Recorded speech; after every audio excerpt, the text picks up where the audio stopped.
माझं पुणे सुंदर पुणे या व्यासपीठाच्या वतीनं आपलं सगळ्यांचं सहर्ष स्वागत। या व्यासपीठाचा या वेळचा विषय हा तुमच्या माझ्या जिव्हाळ्याचा विषय। रोज आपल्याला ज्या विषयाची कटकट होते, जी समस्या आपण वारंवार चर्चा करतो, त्या समस्येच्या संदर्भामध्ये आज तपशिलामध्ये आपण विचार करणार आहोत। महाराष्ट्र राज्य आणि त्याचा अर्थसंकल्प कालच जाहीर झाला। अर्थसंकल्प माननीय देवेंद्रजी फडणवीस यांनी सादर केला। आज वर्तमानपत्रामध्ये मथळे आले की पुण्यासाठी या अर्थसंकल्पामध्ये नेमकी काय व्यवस्था आहे। या साऱ्या गोष्टींचा विचार आपण खरंच करणं गरजेचं आहे। त्याचं कारण संपूर्ण राज्यामध्ये असलेली शहरं आणि त्याच्यातील प्रमुख शहर म्हणजे पुणे शहर आहे आणि हे पुणे शहर आपल्या जिव्हाळ्याचा विषय आहे। या शहराला सगळ्यांनीच अतिशय वैताग आलेल्या परिस्थितीमध्ये एक वेगळ्या प्रकारच्या समस्येची चर्चा विविध व्यासपीठांवर आजपर्यंत आपण सगळ्यांनी केली, प्रत्यक्ष पाहिली, अनुभवली। परंतु या बजेटमध्ये सातत्याने केंद्राने आणि राज्यांनी विशेष करून कालच्या अर्थसंकल्पीय अधिवेशनाच्या सुरुवातीलाच जे बजेट सादर केले गेलं ते 2026 आणि 27 साठीचं बजेट आहे। आणि या बजेटचा जो मथळा आहे त्याच्यामध्ये सगळ्यात महत्वाची गोष्ट म्हणजे सार्वजनिक वाहतूक व्यवस्था आणि त्या संदर्भामध्ये पुण्याला ते नेमके काय देणार। पुणे शहराची भौगोलिक अवस्था आपण सगळेजण जाणता। पुणे शहर ते नगर, पुणे शहर ते सोलापूर, पुणे शहर ते सातारा, पुणे शहर ते मुंबई, अशा प्रकारची कनेक्टिव्हिटी असलेलं पुणे हे शहर आहे। आणि या सर्व रस्त्यांवर असलेली वाहतुकीची समस्या ही आपण सगळेच जण जाणतो। नगर रोड, सोलापूर रोड, त्यानंतर असलेला सातारा रोड, मुंबई पुणे रस्ता, या सगळ्याच रस्त्यांवरून येणारी प्रचंड वाहनांची गर्दी ही पुण्याच्या वाहतूक समस्येचं एक महत्वाचं कारण आहे असं आपण सगळ्यांनी समजलं पाहिजे। परंतु कारणावरचा उपाय शोधणं किंबहुना समस्येवरचं उत्तर शोधणं हेच आपल्या सगळ्यांचं काम आहे। याच्यामध्ये फक्त सरकार काही करेल असं आपण फक्त म्हणणं, तर सरकार एक तरतूद करेल, रस्ते बांधणी करेल, पार्किंग लॉट देईल, परंतु आपल्याला नेमकं काय करावं लागेल हे देखील भविष्य काळामध्ये ठरवावं लागेल। सार्वजनिक व्यवस्था ही आदर्श असेल तर तो समाज हा आदर्श असतो, अशा स्वरूपाची विधानं ही आपण आजपर्यंत पाहिली आणि ती सत्यही आहे। की कालच्या बजेटमध्ये मेट्रोसाठी 500 कोटीची तरतूद केलेली आहे आणि योगायोग असा की कालच केंद्रीय मंत्री नितीनजी गडकरी यांनी पुणे शहराचे 45,000 कोटीचे रखडलेले प्रकल्प हे भविष्य काळामध्ये आपण पूर्ण करणार आहोत अशा स्वरूपाची घोषणा केली। त्याचा तपशील त्यांनी दिलेला आहे। त्याच्यामध्ये हडपसर ते यवत, पुणे ते नगर, त्याच्यानंतर पुणे मुंबई रस्ता, सातारा रोड, या रस्त्यांवरची असलेली वाहतुकीची समस्या आणि त्या ठिकाणी होणारी वाहतुकीची कोंडी यासाठी विस्तारीकरणापासून विविध मार्गांचा अवलंब आज केंद्रीय मंत्र्यांच्या वतीनं जाहीर केलेला आहे। त्याचा तपशील मी मुद्दाम आपल्याकडे देत नाही, परंतु या सगळ्या विषयानंतर आपली जबाबदारी वाढते असं मला आपल्याला सगळ्यांना नम्रपणाने सांगायचं।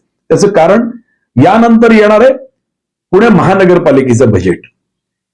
119 भारतीय जनता पार्टीचे सभासद निवडून आलेले आहेत, किंबहुना महाराष्ट्रामध्ये 29 महानगरपालिकांपैकी 27 ठिकाणी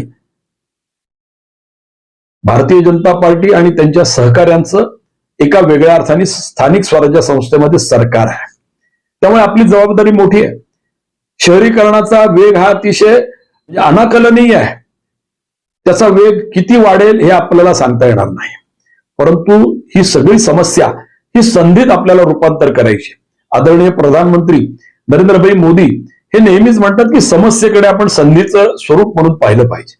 या समस्येचं चरविचरण करून फक्त चालणार नाही, तर आगामी 6 महिन्यामध्ये आपल्याला या विषयाचं पुणे मॉडेल हे भविष्य काळात देता येईल का।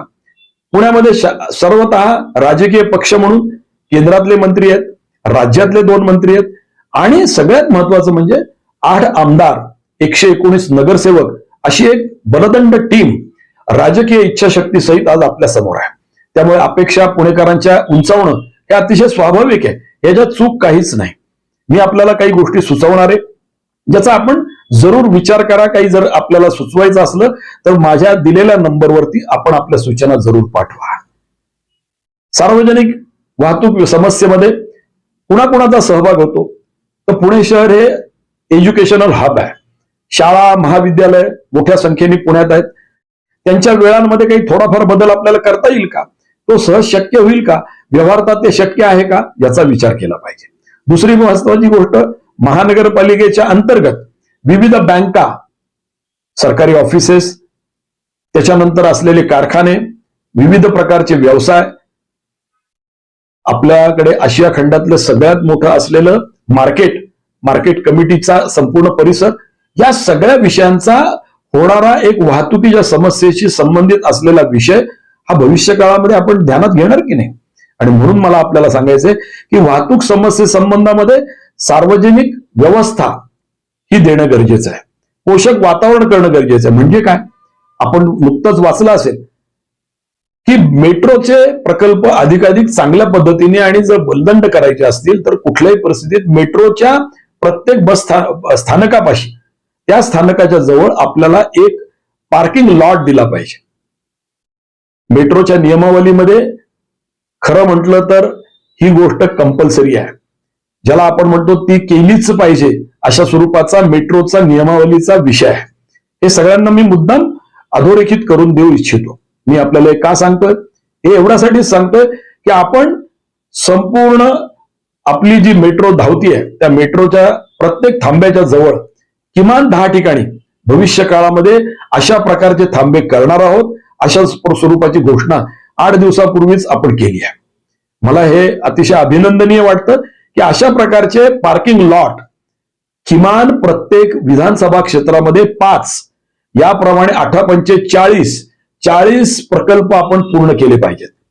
मल्टी स्टोरी पार्किंग ही काळाची गरज आहे. आपल्याकडची सहज सुलभ असलेली जी वाहतूक वाहनं जी आहेत ती म्हणजे 2 चाकी वाहनं. या वाहनांना उभं करण्यासाठी प्रत्येक पार्किंग लॉटमध्ये किमान 5000 वाहनं पार्किंग होतील अशा स्वरूपाची योजना आपण जर केली तर आपण विचार करा की किमान एका तासाला 5 ते 10 रुपयापर्यंतची त्यावरचं असलेलं दर हा जर आपण दिला तर तो स्वाभाविकच सर्वच नागरिक देतील. याच्यामध्ये पोलिसांचं सहकार्य हे गरजेचं आहे. कोट्यावधी रुपयाचा रेव्हेन्यू यातून तयार होईल. प्रमुख ठिकाणं डेक्कन जिमखाना असेल, शिवाजीनगर गावठाण असेल, त्याचबरोबर वडगाव शेरीचा एरिया असेल, हडपसरचा एरिया असेल, पर्वतीचा एरिया असेल, या प्रत्येक एरियामध्ये किमान 5 अशा स्वरूपाचे प्लॉट आपण डेव्हलप करू शकतो. खासगीरित्या करू शकतो, महानगरपालिकेच्या वतीने करू शकतो. त्यातून उत्पन्नाची मोठी बाब भविष्य काळामध्ये आपण उभी करू शकू. याचा खर्च त्याच्यातनं तर निघून जाईलच, परंतु त्याचबरोबर भविष्यकालीन वाहतूक समस्ये संदर्भामध्ये असलेला निधी हा सहजतेने उपलब्ध होईल. समस्येचं संधीत रूपांतर हे आपण या पद्धतीने करू शकू. मी आपल्याला एवढ्यासाठीच सांगतोय की महानगरपालिका ही भविष्य काळामध्ये 14,000 कोटीचं बजेट घेऊन येणार आहे. पण हे वाहतुकीचं बजेट असलं पाहिजे, वाहतुकीला प्राधान्य देणारं बजेट असलं पाहिजे. त्याचबरोबर त्याच्यातून रेव्हेन्यू हा नक्कीच गोळा झाला पाहिजे, ज्या रेव्हेन्यूच्या माध्यमातून भविष्यकालीन विविध प्रकल्प आपण कार्यान्वित आणू शकू. मी आपल्याला का सांगतोय? हे करणं शक्य आहे.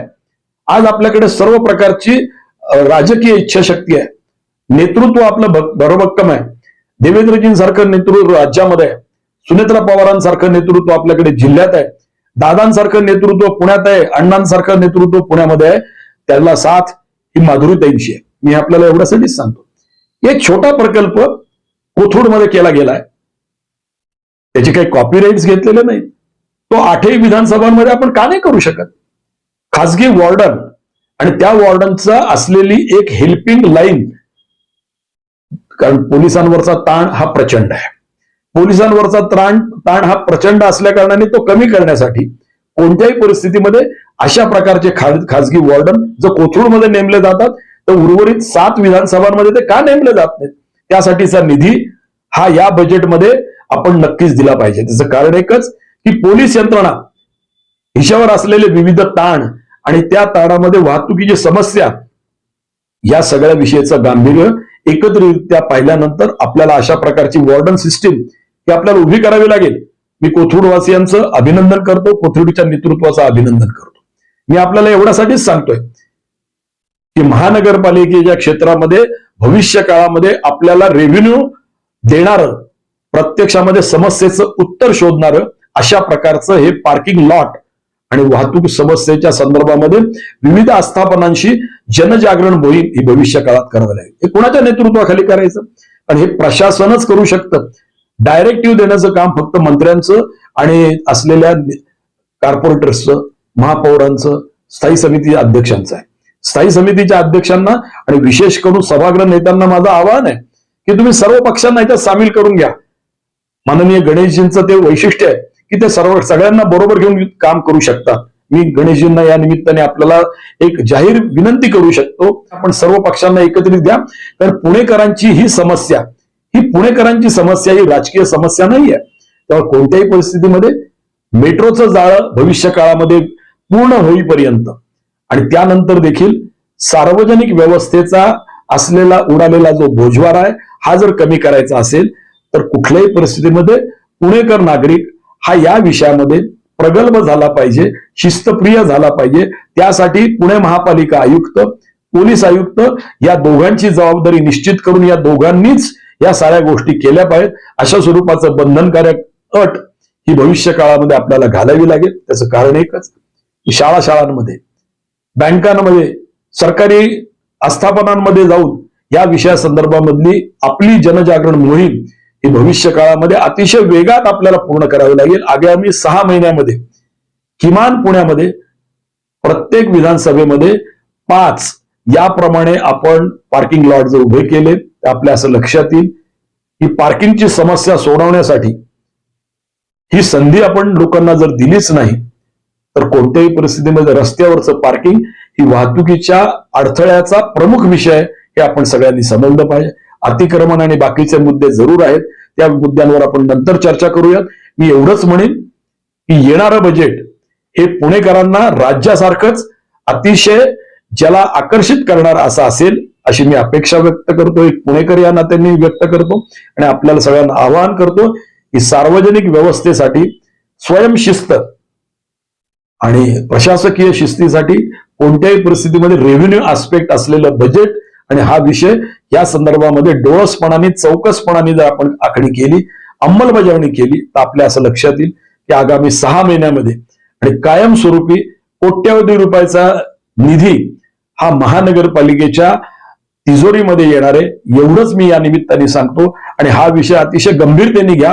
पुणे मॉडेल हे संपूर्ण महाराष्ट्रात नाही तर देशामध्ये गाजलं पाहिजे, त्याच्यासाठी लोकांनी पाहायला आलं पाहिजे. अशा स्वरूपाची एक योजना आपण करावी एवढंच या निमित्ताने सांगतो. एका विषयाचा फक्त अजून उल्लेख करतो, त्या विषयासाठी स्वतंत्र व्हिडिओ करणं गरजेचं आहे. कालच्या राज्याच्या बजेटमध्ये पर्यटनावर विशेष लक्ष दिलेलं आहे. पर्यटन हा देखील आपल्या अस्मितेचा जसा भाग आहे, आपल्या धार्मिक ठेवा जो आहे त्याच्या संदर्भातला जसा भाग आहे, तसा सगळ्यात महत्वाचा म्हणजे आपल्याला रेव्हेन्यू देणारं एक महत्वाचं ते केंद्र आहे हे आपण सगळ्यांनी पाहिलं पाहिजे. त्यासाठी देखील वाहतुकीची समस्या आणि त्या समस्येवरचं उत्तर, त्या ठिकाणची पार्किंग व्यवस्था, त्या ठिकाणची पाण्याची व्यवस्था, या साऱ्याच व्यवस्था आपल्याला भविष्य काळात कराव्या लागतील.